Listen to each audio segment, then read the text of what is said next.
Good evening students. आज हम आपका नेक्स्ट टॉपिक पढ़ेंगे CCE continuous and comprehensive evaluation, सतत एवं समग्र या व्यापक मूल्यांकन। तो जैसे नाम से पता चलता है कि जो इसमें हम क्या करेंगे, टोटल इवैल्यूएट करेंगे किसी भी बच्चे की परफॉर्मेंस को। तो आइए सबसे पहले बात करते हैं meaning of continuous comprehensive evaluation. Continuous and Comprehensive Evaluation. Continuous and Comprehensive Evaluation CCE refers to a system of school-based evaluation of students that covers all aspect of student development. जैसे मैंने आपको बताया कि जो सतत एवं समग्र मूल्यांकन की प्रक्रिया है वो ये क्या है, स्कूल बेस्ड इवैल्यूएशन है, क्योंकि स्कूल बेस्ड इवैल्यूएशन ही है, मतलब स्कूल के लेवल पे ही की जाती है, जिसमें हम बच्चों के सारे एस्पेक्ट को उसकी स्टूडेंट के डेवलपमेंट के सारे एस्पेक्ट को कवर करते हैं। It is a developmental process of assessment which emphasizes on twofold objectives. तो ये क्या है, डेवलपमेंटल प्रोसेस है असेसमेंट की जो दो फोल्ड ऑब्जेक्टिव पे एम्फेसाइज करती है।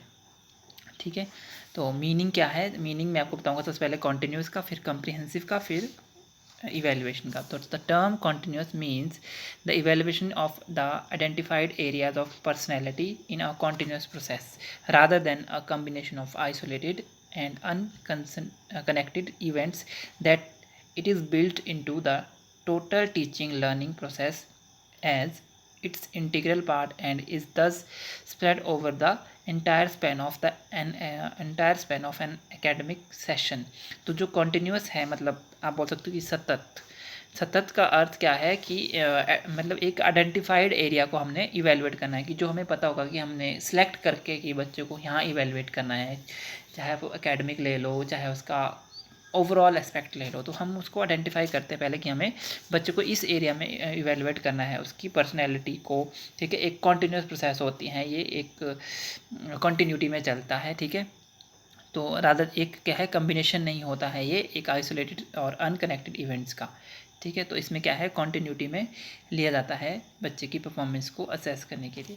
फिर आता है द सेकंड टर्म कम्प्रीहेंशन, मतलब आप बोल सकते हो कि व्यापक आप बोल सकते हो, means it deals with the different aspect of personality beyond academic ones. मतलब ये एक एकेडमिक एस्पेक्ट से आगे बढ़ के ये दूसरे एस्पेक्ट को पर्सनैलिटी के जज करता है, दैट इज़ उसकी एबिलिटीज़, बच्चे की एबिलिटी, उसकी स्किल, उसकी क्वालिटी, उसकी इंटरेस्ट, उसकी एटीट्यूड, उसकी वैल्यू, उसकी आउटडोर एक्टिविटीज़ वगैरह। ठीक है, and not just academic achievement, सिर्फ ये एकेडमिक अचीवमेंट्स को ही अचीव नहीं करता, उससे बाहर जो भी अचीवमेंट होती है बच्चे की उसको अचीव करता है। द थर्ड टर्म इवैल्यूएशन, तो इवैल्यूएशन का मतलब मूल्यांकन। Evaluation is an arrangement of symbols to a phenomena in order to characterize the worth of value of phenomena, usually with reference to some social, cultural और scientific standard. तो evaluation का मतलब कि मूल्यांकन क्या है, एक अरेंजमेंट है सिंबल और फिनोमिना की, जिसमें बच्चे की कैरेक्टरिस्टिक्स को, जिसमें बच्चे की जो भी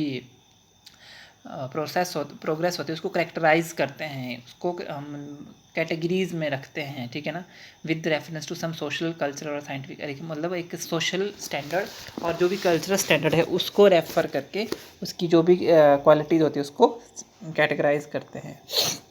It implies that the purpose of the total endeavor is not just the measurement of the level of achievement and proficiency of the student but also their improvement through diagnosis and remediation enrichment। तो इसका मतलब ये नहीं है कि मतलब इसका मतलब क्या है, it implies that purpose of total endeavour is not just, कि जो टोटली हमने बच्चों को जज करना है, is it not just the measure of level of achievement. ठीक है, मतलब ये नहीं होगा इसका कि सिर्फ उसको उसकी अचीवमेंट देखनी है, उसकी प्रोफिशेंसी देखनी है कि कितना एफिशिएंट है वो किसी उसमें, बस हमने क्या उसका मतलब क्या करना है, बच्चों को हमने पूरा जज करना है और डायग्नोज करना है कि कहाँ उसको कोई प्रॉब्लम आ रही है और उसको कैसे रेमेडी प्रोवाइड कर सकते हैं।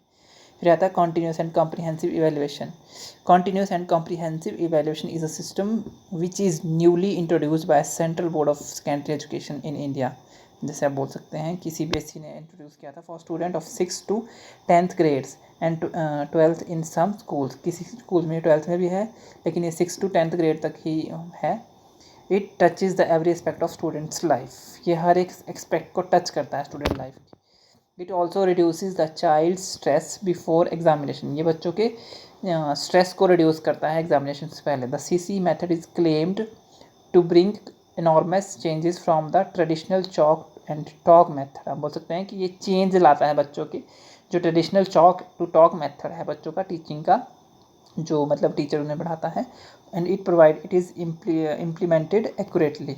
ठीक है, तो in this system both cultural and academic performance are calculated, इसमें टोटल परफॉर्मेंस कैलकुलेट की जाती है, academic plus cultural.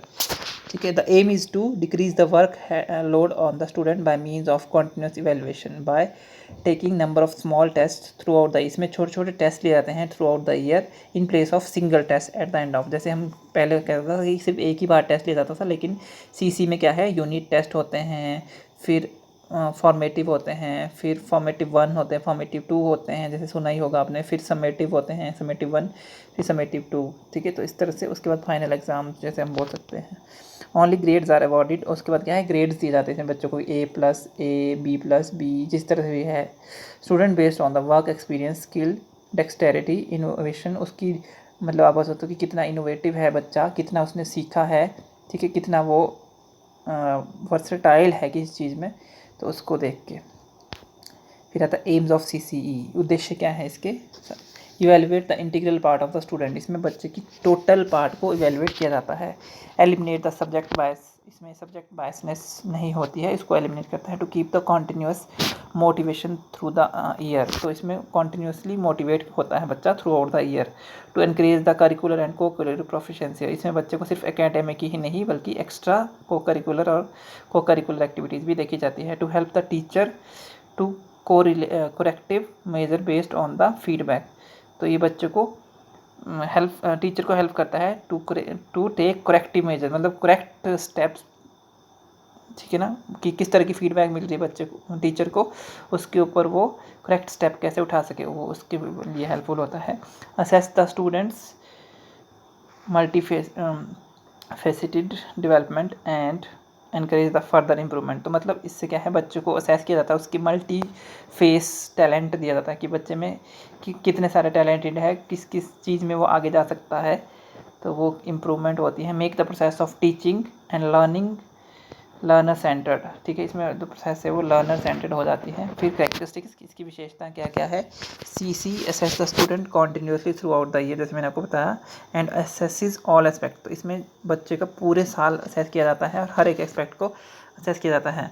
It also includes the physical education, it is in it scope of assessment, तो ये फिजिकल एजुकेशन में भी assess करता है बच्चों को। Various tools and techniques is used scale to to assess CC test, rating scale, checklist, इसमें CC test लिया जाता है, रेटिंग स्केल, चेकलिस्ट वगैरह बच्चों को असेस करने के लिए।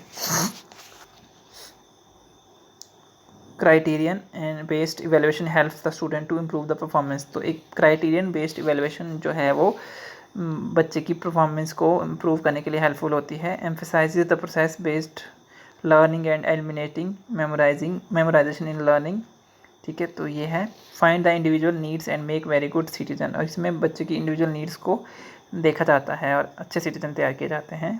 फंक्शंस क्या है, इफेक्टिव टीचिंग होती है इससे। असेस द प्रोग्रेस कॉन्टिन्यूसली, ठीक है, प्रोग्रेस को कॉन्टिन्यूसली असेस किया जाता है। Provides regular feedback and remedial instruction, उसी तरह से ही रेगुलर फीडबैक प्रोवाइड की जाती है और इंस्ट्रक्शन भी प्रोवाइड की जाती है। Motivate the student to desirable goals, और एक डिज़ायरेबल गोल को अचीव करने के लिए मोटिवेट किया जाता है बच्चों को। CCE can change the attitude and values of the student, इससे क्या है, बच्चों का एटीट्यूड और बच्चे का वैल्यू क्या है, चेंज हो जाती है। It helps in making for further learning process, इससे बच्चा फिर से सीखता है। Predicting success of the learner and curricular and co curricular areas, ठीक है, तो इससे बच्चे की लर्निंग जो है को करिकुलर और एक्स्ट्रा को करिकुलर एरिया में क्या है, प्रिडिक्ट हो जाती है कि बच्चा कैसे सीख सकता है। Regular feedback is provided for improvement in teaching and learning, तो इससे क्या है, रेगुलर फीडबैक प्रोवाइड की जाती है टीचिंग और लर्निंग में। Increase the learning progress of students, इससे क्या है, लर्निंग प्रोग्रेस इंक्रीज होती है।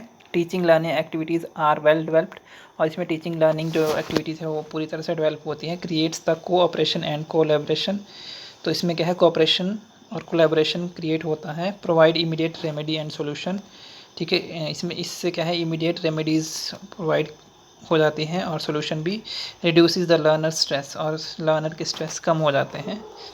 In reality, after the implementation of CCE, students' mental stress and anxiety are increased because more number of assignment and tests. तो इसमें क्या है, रियलिटी जब मतलब ये इम्प्लीमेंट हुई तो बच्चों के स्ट्रेस वैसे ज़्यादा बढ़ गया, क्योंकि असाइनमेंट टेस्ट वगैरह बोल सकते हो कि बढ़ जाता है. It differ school to school, school से स्कूल ये डिफर करती है. Some time assess the student not properly, ये इसके डिफेक्ट आप बोल सकते हो, डिसएडवांटेज और लिमिटेशंस आप बोल सकते हो. ठीक है, इनमें या लिमिटेशन बोल सकते हो. ये practically there is no possible CC in the number of more students in the single classroom. अगर एक ही क्लासरूम में बहुत सारे स्टूडेंट हो, उसमें भी प्रैक्टिकली ये एप्लीकेबल नहीं होता है. CC increase the workload, teachers spend much time on maintain the records then teaching. तो इससे क्या है, वर्कलोड बढ़ जाता है और टीचर को ज़्यादा टाइम रिकॉर्ड मेंटेन करने में लग जाता है. तो ये इसके डीमेरिट आप बोल सकते हो. So that's all for today. Thank you and have a nice time. Stay safe and stay at your home.